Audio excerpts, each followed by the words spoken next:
No more hire car. Hire car is done. All right, so the last video, I was super excited because we had a bit like a back-to-back rental, right? So it's cool. Again, now this one was on hire car, and you know, typical check-in, check-out. How you doing? What's up? Blah blah blah. And remember, hire car is the car for like, the ride share demographic. So before we put it on hire car, I got like a Uber and Lyft inspection. This is kind of safety stuff. They don't inspect the car, for mechanical reasons. They just want to make sure that all the seat belts lock, all the lights work, the brakes and reverse lights come on, registration good, stuff like that. Nothing mechanical. But so we got that done, put it on hire car, boom, got the rental, met with her, cool. So I gave her the car. As far as the check-in process with hire car versus Turo, hire car asks for a lot less than Turo does, and it's a little bit tougher to get all of your extra photos in there. Hire car just wants like left, right, front, back, stuff like that. So the check-in process was super simple, but I also don't think that it, you know, gives you enough opportunity to fully cover yourself the way I would like to. You know what I mean? But that's just me. So the renter was an Uber driver. 1,746 miles. So I mean the miles they put on the car. 1,746 miles in 1 week, from Monday to Monday. I'm like, what? So I could drive from Florida to Texas, uh, a couple times before I get up to 1,700. You know what I'm saying? But again, this person was an Uber driver. And they were getting it too. They were getting it. I ain't gonna lie, they were really grinding. But come to find out, that was the only source of income. So, and that's not, and none of the things that this renter had is a knock against them.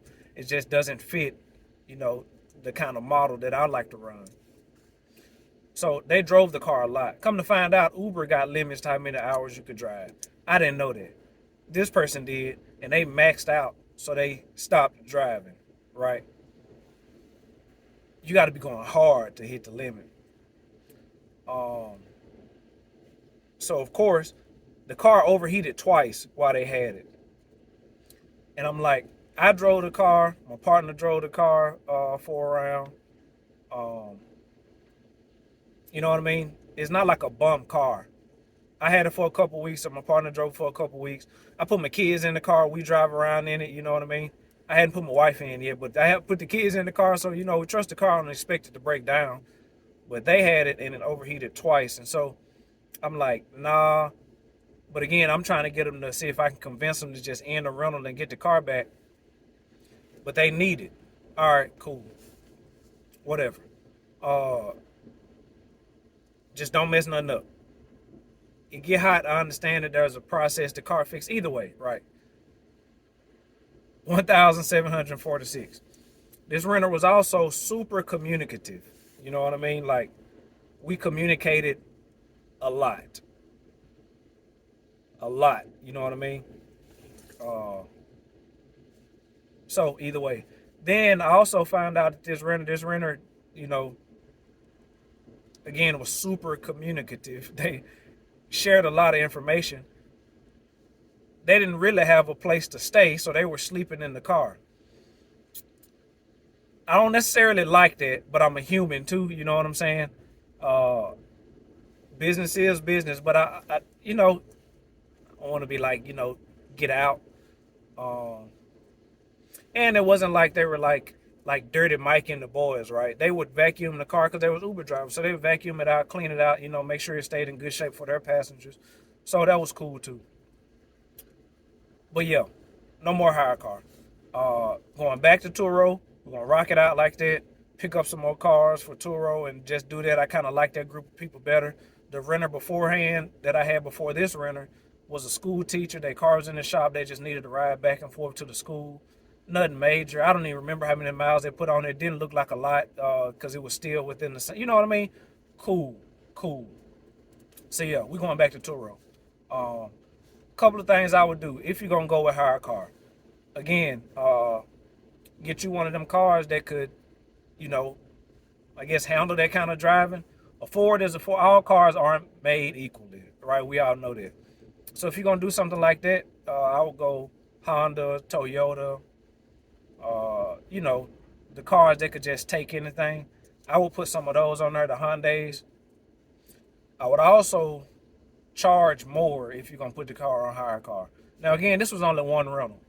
This doesn't this doesn't, you know, mean that every renter that we have will drive the car, will be as, you know, talkative, uh, you know, would drive the car as much. That doesn't mean everybody's gonna do that. But the possibility exists, and that's just not another risk that I'm willing to take. And you know, to keep getting the car beat up like that, keep having to do stuff. You know what I mean? I want this to be as passive as possible. So keep the car, take care of the car however you need it, whatever. I would also add extra fees too. So when this renter got ready to give the car back, they parked it at the airport. I met them at the airport, and they pulled into a paid parking spot. We could have done this in the regular parking spot. They pulled into it. Now they also paid for the fees, but things like that, I want to make sure I start adding in details. You know, add extras to the rental. You know, in case, just start like flat fees, so that just to make sure a person is discouraged from wanting to do something like that. Also, one of the times the car overheated, they pulled over respectfully, and I respect that. You know what I mean? No problem. The issue was that they tried to call a tow truck. Then they tried to file a police report. And I'm like, what? So the tow truck wouldn't come because it wouldn't cover insurance, which it wouldn't be. The police didn't come because the police don't care about a car broken down unless it's broken down somewhere. The renter was in the parking lot. You know what I mean? So nobody cared, just like they shouldn't. But I'm gonna put that in there just to be sure, because again, you never know who's gonna have the car. If you call the tow truck before you call me, you're gonna have to pay for that. If you know, take it upon yourself to park the car somewhere, like toll fees and stuff like that is automatic. Everybody understands that. But as far as like paid parking, just to make sure it's clear, you know what I mean? But yeah, I've been meaning to give you the update for a little while. Again, done with Hyrecar, going back to Turo. We're gonna turn that up. Stay tuned for the next video. All right, be easy. Later.